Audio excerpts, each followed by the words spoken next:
2008년도에 개봉한 영화가 있죠. 우리 생애 최고의 순간. 아마 기억하실 것입니다. 1988년 서울올림픽, 1992년 바르셀로나 올림픽, 우리 여자 핸드볼이 2연속 금메달을 땄죠. 그런데 1996년 애틀란타 올림픽에서는 은메달을 땄고요. 그리고 2000년 시드니 올림픽에서는 4위에 머무릅니다. 이렇게 점점 하향세에 접어들자 이제 2004년 아테네 올림픽을 앞두고 그 지난 영광을 되찾기 위해서 그 역전의 용사들이 모이고 또 새로운 신인들이 모여서 여러 갈등과 우여곡절을 이겨내고 은메달을 차지하는 그런 이야기입니다. 근데 이 영화는 내용보다 제목이 더 많이 기억되는 것 같아요. 저도 내용은 별로 생각이 안 나는데 설교 준비하면서 다시 찾아봤죠. 근데 제목은 참 오래도록 기억이 남는 것 같아요. 왜 우리는 다 누구나 내 생애 최고의 순간을 기대하고 또는 내 생애 최고의 순간을 그리워하기 때문에 그렇죠. 여러분 인생 최고의 순간은 언제였습니까? 원하는 학교에 합격했을 때, 그렇죠? 또는 어렵사리 취업의 문을 통과해서 직장에 나아갔을 때, 결혼했을 때, 또 첫 아이를 얻었을 때, 내가 심혈을 기울여서 준비했던 어떤 일들이 또 성공을 거두었을 때, 각자 인생에서 전율이 흐르고 감격적인 생애 최고의 순간이 있었을 것입니다. 그럼 우리 크리스찬들에게 생애 최고의 순간은 언제일까요? 저는 오늘처럼 세례받는 때라고 말씀드리고 싶습니다. 세례받는 이 세례식 때는 우리 인생 최고의 순간이어야 해요. 결혼식만큼 화려하지 않고 뭔가 내 목표를 성취했을 때 주어지는 그런 감각적인 전율이 그렇게 흐르진 않는다 하더라도 또 내가 세례받았다고 해서 학교나 회사 들어갈 때 이력서 한 장 더 쓰는 건 아니잖아요. 그럼에도 불구하고 이 세례식은 우리 생애 최고의 순간 중에 최고의 순간. 왜 그렇습니까? 모든 죄에서 용서받고 사망에서 생명으로 옮겨지고 잃었던 생명 찾아 광명을 얻는 날. 이 세례식은 우리 모두에게 정말 소중한 생애 최고의 순간이 아닐 수 없는 것이죠. 그런데 안타까운 것은 이 세례가 우리 인생사에 주는 이런 의미가 어마어마함에도 불구하고 세례의 의미를 잘 모르거나 또 신앙생활하면서 어지간하면 누구나 다 받는 그런 통과 의례처럼 가볍게 취급되는 것이 아니냐 하는 것이에요. 저는 그동안 목회자로 사역자로 살아오면서 여러 교회를 돌아보면서 세례가 너무 가볍게 취급되어 왔다라는 생각을 버릴 수가 없어요. 만 14세 이상이면 세례를 받을 수 있잖아요. 중학교 2학년. 저도 부교육자를 지냈습니다만 미처 세례에 대한 의미를 충분히 교육하지 못하고 세례를 하는 경우가 많았던 것 같아요.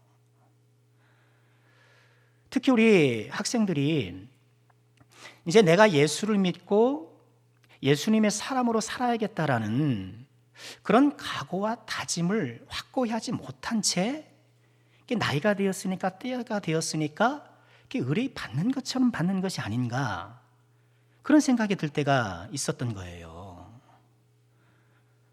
교회에서 이제 세례식 광고가 나오면 아이고 우리 부서 이제 중고등부 누가 세례를 받아야 되나 그렇게 생각하잖아요. 그러면서 이 세례식에 세례를 받도록 권면을 하죠. 이 권면을 하면 이 아이들이 대체로 세례식에 대한 의미를 잘 모르기 때문에 안 받아요. 뭐 좀 이렇게 꺼리는 경우가 많거든요. 그러면 좀 받아라. 막 제가 막 사정하더라니까요. 세례 좀 받아달라고. 그래서 우리 교육자들끼리 우스갯소리를 많이 하고 그랬었어요. 이건 무슨 사정사정해서 세례를 주냐. 그러니까 하도 부탁을 하니까 거절할 수 없어서 아이들이 세례 받아주는, 좀 과장된 표현일까요? 그런 모습이 없다고 하기는 어려워요. 세례는 어려운 것은 아니죠. 뭐 복잡하거나 아주 정교한 그런 방정식 같은 그런 절차가 아니잖아요.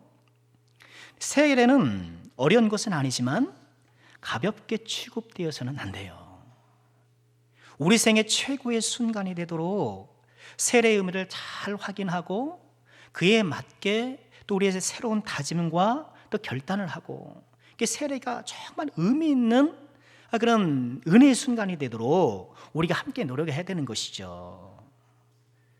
바로 원하는 것은요, 오늘 말씀을 통해서 내가 받은 세례가 어떤 의미가 있는가, 이것을 재확인하게 되고, 또 세례에 합당한 삶으로 내 삶이 재정비되고 재확인하여 재정비되는 이런 하나님의 은혜가 꼭 있게 되기를 주님의 이름으로 축원드립니다. 자, 그럼 세례란 무엇일까요? 세례란 먼저 죄를 씻는 거예요. 세례, 이 세자가 씻을 세자잖아요. 세례는 씻는 예식이라는 그런 뜻을 갖고 있어요. 헬라어 원문을 찾아보면 밥티조, 죄송합니다. 무슨 밥 먹는다는 뜻 같은데 밥티조라고 이렇게 발음을 해요. 그런데 이 단어는 밥토라는 단어의 강의형이에요. 이 밥토가 담그다, 물에 담근다는 뜻이거든요. 강의형이라고 하는 것은요, 강의, 의미를 강하게 하는 거예요. 같은 말이라도 그 의미를 강하게 할 수 있잖아요. 예를 들어서 우리가 뭘 던지다. 근데 던지다라는 것을 의미를 좀 강하게 하려면 어떻게 해야 되나요? 집어던지다 혹은 던져버리다, 이렇게 단어를 추가해서 말을 세게 만들잖아요. 의미를 강화시키잖아요. 이 밥티조가 그거예요. 밥토라는 물에 담그다라는 것을 강한 의미로 이야기하는 거예요. 그러니 물에 담글 때 어떻게 담그는 거예요? 푹 담그는 거예요. 그래서 고전 헬라어에서는 이 밥티조라는 단어가 사람을 물에 빠뜨리거나 배를 침몰시키는, 그래서 멸망시키다라는 그런 의미로도 종종 사용이 되었어요. 신약 성경에도 이렇게 밥티조가 갖고 있는 이런 멸망의 뉘앙스가 살아있어서 고난을 비유할 때 세례라는 단어를 쓰기도 해요. 누가복음 12장 50절에 보면 예수님이 그런 말씀을 하셨어요. 나는 받을 세례가 있으니 그것이 이루어지기까지 나의 답답함이 어떠하겠느냐. 예수님 무슨 세례를 받아? 요한에게도 세례를 받으셨는데, 그렇죠? 근데 여기서 말하는 예수님이 세례는 고난을 의미하는 것이죠. 그러니까 왜 고난인가? 그 어머니를 찾아가 보면 이런 멸망시키다, 사람을 이렇게 고생시키고 이런 공격하는 의미가 담아있기 때문에 이런 뜻이 나오는 것이죠. 자, 세례는 씻는 거예요. 씻되 바가지에 물 떠서 이렇게 살짝 씻는 것이 아니라 담가서 씻는 거예요. 우리 몸 푹 들어가서 씻는 거예요. 우리가 그것을 뭐라 그러죠? 순교요? 목욕. 목욕이라 그러죠. 여기서 씻는 것은 목욕하는 거예요. 예수님께서 요한복음 13장 10절에서 세족식 하시면서 그런 말씀하셨잖아요. 이미 목욕한 자는 발밖에 씻을 필요가 없다. 그러니까 예수를 믿는 사람을 어떤 사람에 비유한 거예요? 목욕한 사람. 세례는 목욕에 견줄 수 있는 거예요. 목욕하듯이 물에 푹 빠져. 물론 우리가 어디 물에 실제로 빠지는 것은 아닙니다만 이처럼 푹 잠기어서 씻는 예식, 이게 세례예요. 그럼 뭘 씻을까? 뭘 씻을까요? 죄를 씻는 거예요. 아니 무슨 죄를 지었길래 그렇게 푹 잠가서 씻어야 합니까? 우리가 세례를 받을 때 씻어야 될 죄는 그동안 예수 없이 살아왔던 나의 죄악된 인생, 그리고 그 인생 가운데 저질렀던 모든 잘못, 예수 없이 살아왔던 모든 나의 인생 전체가 우리가 씻어내야 할 죄라는 거예요. 우리가 용서받아야 될 죄들은 많죠. 살인이나 간음이나 이런 중범죄뿐만 아니라 또 거짓말, 사소해 보이는 거짓말, 남들은 모르는 시기, 질투, 내 마음속에 일어나는 남들이 뭘 압니까? 내 속에서 샥샥샥 일어나는데. 그런 겉으로 드러나지 않는 모든 죄도 용서받아야 되겠지만 우리가 특별히 씻음받고 용서받아야 될 죄는 예수 없이 살아왔던 내 생애예요. 예수 없이 살아왔던 것. 사람이 좀 착할 수는 있죠. 타고난 성격이 좀 온유해서 남들에게 특별히 해 안 끼치고 자기 주어진 일 성실하게 살아왔을 수도 있으나, 그래서 어떤 비난받을 만한 범죄를 저지른 적이 없을 수 있겠으나 하나님을 등지고 살아왔던 것, 하나님을 배제하고 살아왔던 것, 나를 창조하신 나의 주인 되신 이 하나님을 외면하고 살아왔던 것이 가장 큰 죄 중에 죄인 거예요. 그걸 용서받고 회개하는 시간이 세례식이라는 거예요. 빛이 있음에도 불구하고 그것을 등지고 어둠 속에 살아가는 거예요. 생명이 있음에도 불구하고 그것을 등지고 죽음 안에 살아가는 거예요. 세례는 예수 없이 살아왔던 나의 죄악된 삶을 씻어내고 이제는 내가 예수와 함께 살리라, 예수님과 동행하며 살리라는 그런 새로운 다짐 가운데 나가는 시간이에요. 나 중심에서 예수 중심으로 내 인생의 방향을 전환하는 것. 오늘 이 세례식이, 그리고 우리가 이전에 받았던 그 세례가 이런 의미를 갖고 있다는 것을 여러분 다시 한번 확인하시기를 부탁드립니다. 바로 원하는 것은요, 오늘 세례를 받는 모든 주의종들께서는요, 우리 한 자매가 오늘 세례받게 되었는데 예수 안에서 옛삶을 씻어내고 새 삶으로 나아가는 은혜가 꼭 있기를 주의 이름으로 축원드립니다. 또한 이미 세례받은 우리들도 베드로서 2장 22절을 보면 개가 토하였던 것에 도로 가고 돼지가 누웠던 자리에 도로 들어간다. 여러분 생각해 보십시오. 개가 토했던 것을 가득 먹고 돼지가 뒹굴던 곳에 다시 씻고 나서 다시 들어가고, 그런 속담이 있다라고 말씀하시는데 혹시 그 속담의 주인공이 내가 아닌가? 오늘 살다 보니까 내가 이렇게 벗어났다고 생각했던 그 죄악에 내가 지금 뒹굴고 있고, 내가 뱉어냈던 그런 토악질에 내가 또 들어가서 거기서 지금 엉키고 썩히고 살고 있는 것은 아닌가? 오늘 세례를 맞이하여서 다시 한번 나를 돌아보고 세례식 가운데 나의 씻어주셨던 그 은혜를 회상하면서 다시 한번 정결한 삶으로 나아가기를 재다짐하는 우리 모두가 될 수 있기를 주의 이름으로 축원드립니다. 자, 세례가 갖는 두 번째 의미는요, 은혜 언약의 표와 인호라는 거예요. 웨스트민스터 신앙고백 27장 1절에는 이렇게 전합니다. 성례는 은혜 언약에 대한 거룩한 표와 인호로 하나님이 직접 제정해 하셨는데, 이는 그리스도와 그가 주시는 은혜를 나타내고 그 안에서 우리가 받은 유익을 확증하며 교회에 속한 사람들과 세상에 속한 나머지 사람들을 볼 수 있게 구별한다. 이렇게 되어 있습니다. 이 성례는 우리가 하나님 앞에 드리는 거룩한 예식은 두 가지입니다. 오늘 세례식과 또 성찬식이에요. 코로나 때문에 지금 성찬식을 작년에도 한 번 못하고 올해 해야 되나 말아야 되나 지금 많이 고민하고 있긴 한데요, 이 세례와 성찬이 성례인데, 이 세례는 성찬과 더불어서 뭐라는 거예요? 은혜 언약에 대한 거룩한 표와 인호다라는 거예요. 자, 이게 무슨 맛일까요? 좀 한자가 나오니까, 이 표라는 것은요, 어떤 사실을 알려주는 수단이에요. 사인이죠, 사인. 성경에서는 이 사인이 보통 표적 이렇게 번역돼요. 표적이라는 게 뭔가요? 어떤 사실을 알려주는 거예요. 알려주는 수단.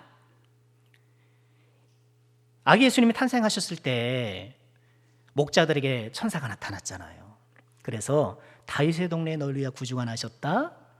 너희가 강보에 쌓여 구유에 놓인 아이를 볼 것인데 이것이 너희에게 표적이니라. 이렇게 말씀을 해요. 그러니까 표적이라는 게 뭐냐? 그 태어난 아기가 하나님의 아들이라는 사실을 뭘로 할 수 있느냐? 강보에 쌓여서, 아니 아이가 말구 위에 있는 거예요. 여러분 아이 낳아서 거기 말통에 놓겠습니까? 그럼 좀처럼 보기 힘든 일이잖아요. 아기가 태어나서 말구 위에 놓여 있는데, 이게 말구 위에 놓여 있는 요 모습이 뭐예요? 그가 하나님의 아들이라는 표라는 거예요. 표. 마찬가지로 오늘 우리가 받는 이 세례는, 우리가 이게 지금 실사하고 있는 세례식은요, 우리가 하나님의 구원받은 자라는 표시를 하는 거예요. 또 인호라고 했는데요, 이 인호는 쉽게 말해서 도장이에요. 표가 어떤 사실을 알려주는 수단이라면 이 인호는 어떤 사실을 확증해주는 기호예요. 임금님이 교지를 내리잖아요. 임금님이 교지를 내릴 때 글만 써서 내립니까? 뭘 해야 돼요? 임금님의 어인을 딱 찍어야죠. 그 어인을 딱 보고, 그 인장을 보고, 그 인호를 보고, 아, 이 내용이 사실이라는 것을 알게 되는 거죠. 이 사실을 확증해 주는 게 인호예요. 그러니까 세례는 우리가 하나님의 구원받은 자녀라는 것을 확증해 주는 도장인 거예요. 이전에 그 한석규 배우가 출연했던 뿌리 깊은 나무라는 드라마가 있었습니다. 아시는지 모르겠어요. 거기 보면 세종대왕, 한석규가 이분이 세종대왕 역할을 했잖아요. 한근 창제를 돕는 그 비밀 요원들이 있어요. 이 집현전 안에도 여러 학자들이 있지만 그 중에서 특별히 이 세종대왕을 보필하면서 밀명을 치르는, 그런 밀명을 감당하는 그런 특별한 몇몇 사람들이 있어요. 천지인회라고 그 드라마에서 그러더라고요. 근데 그 사람들을 몸에는 무슨 표시가 있냐 하면 이런 손톱만한 아주 동그란 도장 문신이 있는 거예요. 그래서 도장 문신이 여기도 새겨져 있고 뭐 발에도 새겨져 있고, 그래서 이렇게 몸을 살펴보면 너도 이 표가 있어? 너도 이 표가 있어? 하면서 서로가 그 일을 맡은 특별한 임무를 받은 사람이라는 것을 확인하게 되는 거예요. 세례는 그런 거예요. 세례는 우리 몸에 뭐 눈에 보이는 어떤 뭐 도장이 새겨지는 것은 아니지만 우리 영혼에 새겨지는 우리가 하나님의 자녀라는 표와 도장인 거예요. 그래서 세종대왕을 보필했던 그 사람들이 다른 사람들과 그 도장으로 구별되는 것처럼 세례를 통해서 우리가 하나님의 자녀와 하나님의 자녀가 아닌 사람들이 구별되는 거예요. 그 세례는 너무너무 중요한 거예요. 물론 세례를 안 받았다고 구원을 못 받는 것은 아니에요. 그렇죠. 구원은 세례를 받아서 얻는 게 아니라 예수님을 믿을 때 구원받는 거예요. 그리고 세례는 그렇게 구원받았다라는 표예요. 그렇게 보다 더 구원받았다라는 도장인 거예요. 그래서 세례를 안 받았다라고 구원을 못 받는 것은 아니지만 예수님은 반드시 세례를 베풀라고 명령을 하셨어요. 마태복음 28장 19절에 보면 그러므로 너희는 가서 모든 민족을 제자로 삼고 아버지와 아들과 성령의 이름으로 세례를 베풀라. 제자를 삼았다면 그 사람이 제자라면 그냥 됐겠습니까?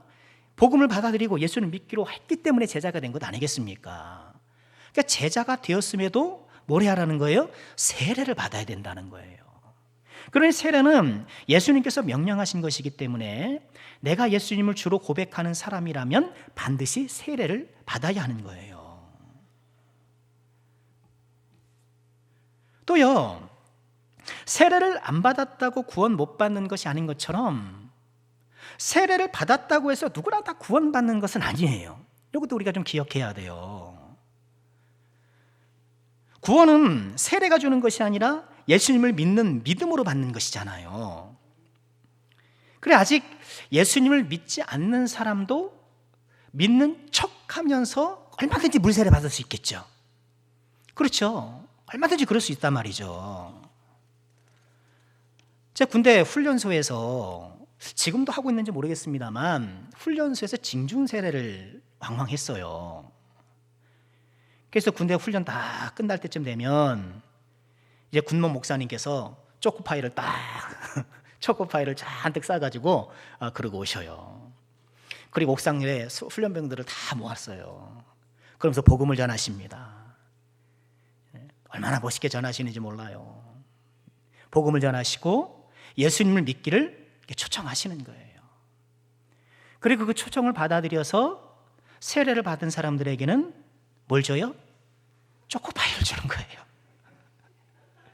그러니까 개중에 어떤 친구들은 초코파이 먹으려고, 군대 가면, 여러분 우리 남자들 아시잖아요. 우리 새벽에도 그랬는데 경험해보지 않으면 몰라요.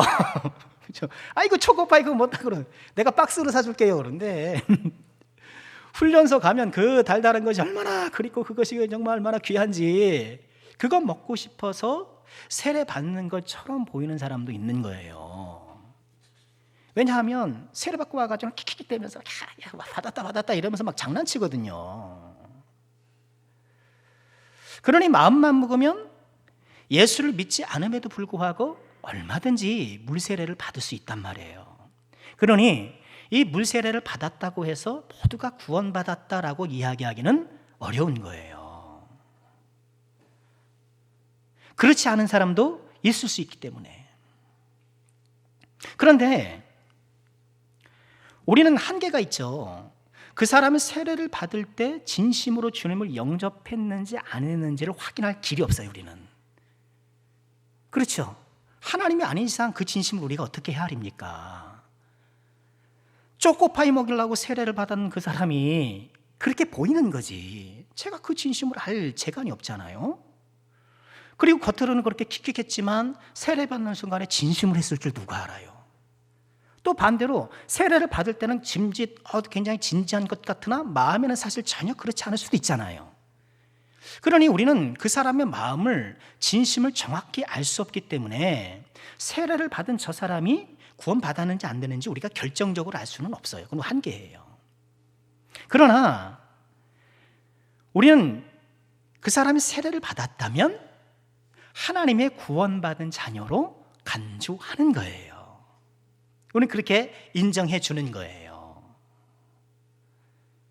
간혹 장례식에 가게 되면 그런 경우를 종종 봐요.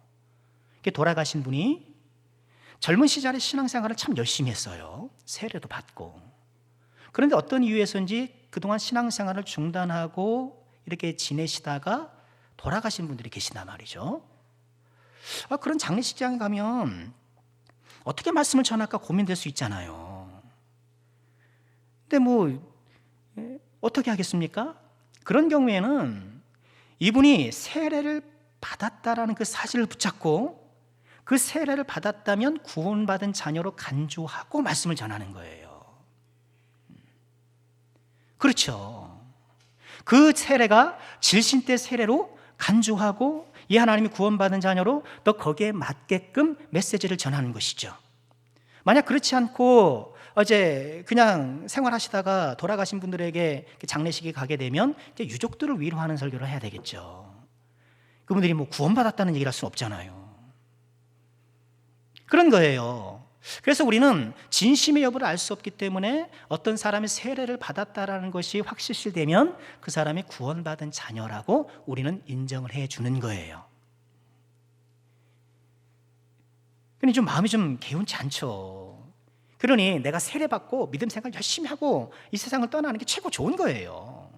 그래야 모든 사람들이 다 기뻐하고 말씀 전하는 사람도 참 힘있게 전하고 이 장례식이 천국 환송 예배가 되는 것이죠. 그리고 가족 중에 혹시 평생 예수를 믿지 않다가 임종이 얼마 남지 않는 가운데 예수님을 영접하는 경우가 있잖아요. 그럴 수 있잖아요. 그럴 때에는 목사에게 세례를 요청하세요. 세례를 요청하시는 게 좋습니다. 물론 그렇게 고백하는 것만으로도 구원을 받지만, 비록 병상이지만 세례를 받을 때 그 세례를 통해 구원의 확신이 더 강화되는 거예요. 내가 세례를 받았으니 내가 하나님의 자녀다라고 그분이 더 굳게 확신할 수가 있잖아요. 그러니 병상이든 또 임종전이든 세례가 필요할 때는 얼른 목사한테 전화를 하셔서 그 세례를 베풀 수 있도록 제가 언제든지 달려갈 테니까요. 제가 우리 교회 부임에서 첫 세례가 그 병상 세례였어요. 우리 어떤 집사님의 아버님이셨는데 이제 예수를 안 믿으시다가 그 마지막 순간에 예수를 믿으시고 마음이 결단하셨더라고요. 달래가 세례를 하는데 얼마나 기분이 좋은지. 그 세례를 받게 되면 그 믿음이 더욱 강해지는 효과가 있는 거예요. 자, 지금 무슨 말씀을 드리냐 하면, 세례는 우리가 하나님의 은혜 언약 안에 있는 사람이다, 우리가 하나님의 구원받은 자녀라는 표라는 거예요. 우리 몸에 어디 표는 없어요. 그렇죠? 예수 믿는다고 뭐 내가 세례를 받았다고 해서 뭐 이렇게 좀 신비하게 뭐가 좀 튀어나오고 그러는 건 아니잖아요. 그렇기 때문에 우리는 어떻습니까? 이미 세례를 받은 우리들은 내 존재에 이런 하나님의 자녀라는 표식이 있다라는 것을 인식하고 살아가야 돼요. 어떤 종교는 그 종교인이라는 표시를 내는 경우가 있어요. 머리를 짧게 자른다라든가 뭐 특이한 복색을 입고 다닌다라든가 그렇잖아요. 그렇게 외부에 내가 이 종교를 신봉하는 사람이다라는 표를 낸단 말이에요. 그러니 그런 표를 하고서는 함부로 막 못 다니겠죠. 함부로 막 못 하겠죠. 티가 확 나니까. 그런데 세례는, 우리 개혁교회는 그런 표를 주장하지 않아요. 목사는 양복을 입고 평상복을 입는 거예요. 교회는 산에 있지 않고 동네에 있는 거예요. 왜요? 모두가 똑같이 살아가는 그 모습 가운데서도 거룩함을 드러내야 하기 때문에. 그러니까 하나님께서는 우리에게 어떤 외부적인 그런 조치들을 통해서 우리의 순종과 섬김을 받아내는 것이 아니라, 그런 조치가 없이도 내가 뭐 머리를 자른다라든가 뭐 특성한 복색을 입는다라든가 이런 외부적인 표가 없이, 드러나는 표가 없어도 내 안에 새겨진 이 세례의 이 표에 의지해서 자발적으로 섬기는 것을 더 기뻐하시는 거예요. 여러분, 우리에게는, 세례받은 우리에게는 이런 표가 있는 거예요. 사람들은 모를 수 있겠죠. 사람들에게 표가 없다고 해가지고 여러분에게 막 하면 되겠습니까? 그래서는 안 되죠. 교회 차에 이제 가끔씩 교회 이름 안 붙이고 다니면 막 편하게 운전할 때가 있잖아요. 근데 교회 명을 딱 붙이면 아무래도 조심하게 되겠죠. 그런데 어떤 게 제일 좋아요? 그런 표시가 없어도 잘하는 게 잘하는 거잖아요. 우리도 마찬가지예요. 우리가 겉으로 내가 크리스찬이라는 뭐 표를 냅니까? 여러분 크리스찬이라고 어디 써붙이고 다니십니까? 아니에요. 그럼에도 불구하고 예수를 믿으며 세례를 받을 때 우리 안에 그런 표가 새겨진 거예요. 나에게 새겨진 이 표의 무게를 알고, 이 무게를 알고 누가 보든 보지 않든 하나님 앞에서 거룩하게 살아가는 것, 여러분 이것이 세례받은 자의 멋있는 모습 아니겠습니까? 우리가 정말 다시 한번 새롭게 생각해야 될 그런 세례자의 삶이 아니겠냐는 거예요. 바라고 원하는 것은요, 우리가 하나님의 자녀임을 보여주는, 그러나 눈에 보이지는 않지만 가장 분명한 이 세례 표식을 우리가 다 받았으니 이 표식에 부끄럽지 않도록, 이 하나님께서 우리를 구원해 주신 그 은혜에 부끄럽지 않도록 정결하고 거룩한 삶으로 살아가는 우리 모두가 꼭 될 수 있기를 주의 이름으로 축원드립니다. 자, 마지막으로 세례가 갖는 세 번째 의미를 생각해 보면은요, 그리스도와의 연합이에요. 자, 오늘 말씀 함께 볼까요? 3절 말씀 함께 읽어보겠습니다. 무릇 그리스도 예수와 합하여 세례를 받은 우리는 그의 죽으심과 합하여 세례를 받은 줄을 알지 못하느냐. 첫 번째 말씀에서 이렇게 말씀하시죠. 그리스도 예수와 합하여 세례를 받은 우리. 이 그리스도와 예수와 합하여 세례를 받았다는 이 표현은요, 원문으로 지각을 하면 그리스도 예수 안으로 잠긴 우리들, 이런 뜻이 돼요. 예수 합하였다라는 이 부분을 영어 성경은 다 into, 안으로 이렇게 번역을 해요. 그러니까 우리가 세례를 받는다는 건 뭐예요? 이 밥티조가 물에 잠긴다는 뜻이잖아요. 그런 것처럼 예수 안으로 잠기는 거예요. 세례는 예수 안으로 푹 잠기는 것. 그리스도 예수와 합하여 세례를 받은, 다시 말해 그리스도 예수 안으로 잠긴 우리, 이것이 더 정확한 표현이에요. 우린 예수 안에 잠긴 사람이에요. 예수 안에 푹 잠긴 사람, 그 예수와 합하여 세례를 받은 것인데, 자, 오늘 말씀은 우리가 예수 안에 잠겨 있다라는 것을 두 가지로 말씀하세요. 첫 번째는 그의 죽으심 안으로 합한 거라는 거예요. 우리가 예수 안에 잠겼기 때문에 이제 예수가 죽으시면 뭐예요? 우리도 죽는 거예요. 그렇죠? 예수가 죽으시면 나도 죽는 거예요. 그 세례는 예수와 합하고 예수 안으로 들어갔는데, 특별히 예수가 죽으신 그 죽으심에 나도 들어가는 거예요. 그 세례는 죽는 거예요. 자, 이 말씀을 갈라디아 5장 24절에는 이렇게 말씀을 하셨어요. 그리스도 예수의 사람들은 육체와 함께 그 정과 탐심을 십자가에 못 박았느니라.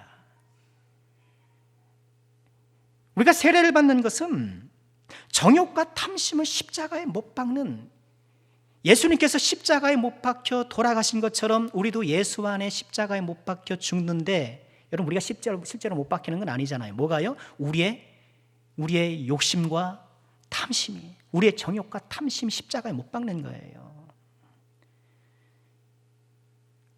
그래서 오늘 4절 말씀이 이렇게 말씀하시죠. 그러므로 우리가 그의 죽으심과 합하여 세례를 받음으로 그와 함께 뭐 되었다고요? 장사되었나니. 여러분, 세례식은 장례식이에요. 내 옛사람의 장례식이에요. 오늘 세례 받은 우리 자매님이 계시는데 장례식이 오신 거예요. 어떤 장례식이요? 내 정욕과 탐심, 옛사람의 장례식. 장례식. 여러분, 장례식은 끝나는 거예요. 장례식 아시잖아요. 3일장이든 5일장이든 장례식이 끝나면 끝나는 거예요. 이 세상에는 사라지는 거예요. 우리의 정과 탐심은 십자가에 못 박고 내 옛사람이 예수와 함께 죽어 장사되는 것이 세례예요. 여러분, 우리가 꼭 기억했으면 좋겠습니다. 여러분, 세례 다 받으셨잖아요. 우리 다 장사된 거예요. 우리 옛사람이, 우리의 정과 욕심이 지금 다 장사되어 있는 거예요. 존 스토트 목사님이 이런 말씀을 하신 적이 있어요. 예수님의 십자가 처형을 집행한 군병들 얼마나 악합니까? 얼마나 잔혹합니까? 사람 막 죽이면서도 눈 하나 깜짝 안 하잖아요. 그런 잔혹한 군병들에게 우리가 배울 것이 한 가지 있다는 거예요. 뭐라 그러냐면, 이 군병들은 예수님을 십자가에 못 박아놓고 내려오지 않도록 혹은 떨어지지 않도록 지키더라는 거예요. 또 그 중에 군병 한 명은 예수님이 실제로 죽었나 안 죽었나 창으로 확인까지 하잖아요. 그거를 우리가 본받아야 된다는 거예요. 어떻게요? 우리의 정과 욕심을 십자가에 매달아 놓고 우리도 그런 로마 군병처럼 그것이 내려오지 않도록 지키자는 거예요. 그것이 다시 살아나지 않도록 확인하자는 거예요. 여러분, 이것이 세례예요. 십자가에 달리신 예수님은 부활하셔야 하지만 예수와 함께 십자가에 달린 우리의 정과 욕심은 결코 부활해서는 안 되잖아요. 우리가 지키고 또 계속 확인하고, 세례식을 맞이하여서 우리는 다시 한번 정과 욕심을 십자가에 못 박았는가 나를 좀 돌아보고, 십자가에 못 박았다고 생각하는데 어느새 이놈이 부활해서 내 인생 대로로 활보하고 나를 끌고 어지럽히고 있는 것은 아닌가, 다시 한번 점검해 보면서 정과 욕심을 다시 체포해서 십자가에서 못 박는 우리 모두가 꼭 되어야 되겠습니다. 또 예수와 합한다라는 것은요, 그의 살아나심 안으로 들어가는 거예요. 그의 죽으심 뿐만 아니라 그와 살아나심, 예수 안에 잠겼기 때문에 예수가 죽을 때 죽고 예수가 살 때 사는 거예요. 그래서 우리가 세례받음을 통하여서 우리가 예수 안에 잠기게 되는데, 예수 합하게 되는데, 그래서 우리는 어떻게 해요? 예수님과 함께 다시 살아나는 거예요. 오늘 4절 말씀 그렇게 말씀하시죠. 그러므로 우리가 그의 죽으심과 합하여 세례를 받았으므로 그와 함께 장사되었나니 이는 아버지의 영광으로 말미암아 그리스도를 죽은 자 가운데서 살리심과 같이 우리 또한 새 생명 가운데 생각하려 함이라. 이제 예수께서 살아나셨으니 새 생명을 얻으셨으니 우리 어떻게 해요? 우리 역시도 그 새 생명 가운데 행하는 거예요. 그래서 세례식은 새로운 생명을 입는 날, 새 생명으로 나아가는 날이 되는 거예요. 5절 말씀도 보실까요? 만일 우리가 그의 죽으심과 같은 모양으로 연합한 자가 되었으면 또한 그의 부활과 같은 모양으로 연합한 자도 되리라. 죽으심과 같은 모양으로 연합한 자 되었으면, 예수님이 어떤 모양으로 죽으셨죠? 어떻게 죽으셨죠? 십자가에 죽으셨잖아요. 예수님이 십자가에 죽으신 그 모양처럼 우리도 정과 육신을 십자가에 못 박으면 예수님이 부활하신 모양으로, 예수님이 어떻게 부활하셨습니까? 신비한 부활체 몸을 입고, 그렇죠, 상하지도 않고, 그죠, 놀라운 이 신비로운 부활의 몸을 입은 것처럼 그 모양으로 우리도 부활할 거라는 거예요. 오늘 세례를 받으면서 우리가 다시 한번 마음에 새길 것은, 이제는 옛사람이 내가 예수와 함께 죽고, 이제는 내 새 사람이, 새 생명이 예수와 함께 다시 살아나는 것, 옛사람을 장사 지내고 이제 새 사람에 대해서 새로운 생명 가운데 살아가는 것. 여러분, 세례는 이것을 극화하는 거예요. 극처럼 만든 거예요. 본래 세례의 원형적인 방법은 물에 담그는 거잖아요. 이게 담그다는 거니까. 그래서 물에 담그는 거예요. 한 푹 담그는 거예요. 담그면서 뭐 해요? 아, 예수와 함께 죽는다라는 것을 상징하는 거예요. 그 담그고 가만히 있으면 안 되잖아요. 그리고 끝나면 안 되잖아요. 어떻게 해야 돼요? 푸아 이렇게 세워야 되잖아요. 이렇게 셈을 통해서 예수와 함께 다시 살아나는 것을 이처럼 극처럼 만드는 거예요. 이 극처럼 만들어서 우리한테 시청각 교육처럼 아주 생생하게 보여주는 이런 말씀이라는 거예요. 물론 우리는 물을 뿌려서 행합니다. 그러나 그 의미는 동일한 거예요. 뭐 어떤 사람은 뭐 침례를 해야만 옳다고 생각하는데 성경은 보면 그렇지 않아요. 에티오피아 내시가 광야에서 세례를 받았는데, 그래, 광야에서 몸에 잠길 만한 물이 어디 있단 말입니까? 예루살렘에서 하루에 3,000명이 세례를 받았는데 그 3,000명이 들어갈 목통이 어디 있겠습니까? 그런 정황으로 봤을 때에 물에 잠기는 것도 세례의 좋은 방법이나 물을 뿌리고 물로 이렇게 바르는 건 역시도 동일한 효과를 가지고 있는 거예요. 상징적 행위이기 때문에 담궜다고 해서 되고 뭐 그런 건 아니에요. 지금 우리가 장로국에서 행하고 있는 물 뿌리는 것도 동일한 효과와 의미와 같은 거예요. 이제 세례를 받은 우리는 옛사람을 장사 지내고 새 생명을 얻은 사람으로 새로운 삶을 살아야 하는 것. 여러분, 그런 각오와 다짐 가운데 세례를 받았던 것 아닙니까? 내가 세례를 받았을 때 했던 그 결단과 다짐을 다시 한번 새롭게 하고, 옛사람이 죽고 새사람이 태어났음에도 불구하고 여전히 옛사람의 횡포에 시달리고 있다면 다시 한번 세례를 받았던 그 마음으로 돌아가서 새로운 결단과 다짐 속에 나아가는 우리 모두가 꼭 되어야 되겠습니다. 자, 말씀 마치겠습니다. 우리가 오늘 하나님 방에 행하는 이 세례는요, 예수 없이 살았던 나의 죄악된 인생 그 자체를 씻음 받는 날이에요. 또 세례는 하나님의 자녀라는 표입니다. 표. 우리 안에 다 새겨져 있습니다. 세례는 예수 안에 깊이 잠겨 옛사람은 죽고 새사람으로 거듭나는 것입니다. 이 거룩한 예식을 통해 하나님의 깊고 놀라운 은혜를 꼭 체험하시길 바라고요. 이미 세례를 받은 분들은 세례 받았을 때 그 다짐을 다시 한번 되새기면서 예수는 죽고 예수와 함께 옛사람이 죽고 예수와 함께 새사람이 사는 이 놀라운 은혜의 길로 다시 한번 힘차게 걸어나가시기를 주님의 이름으로 축원합니다.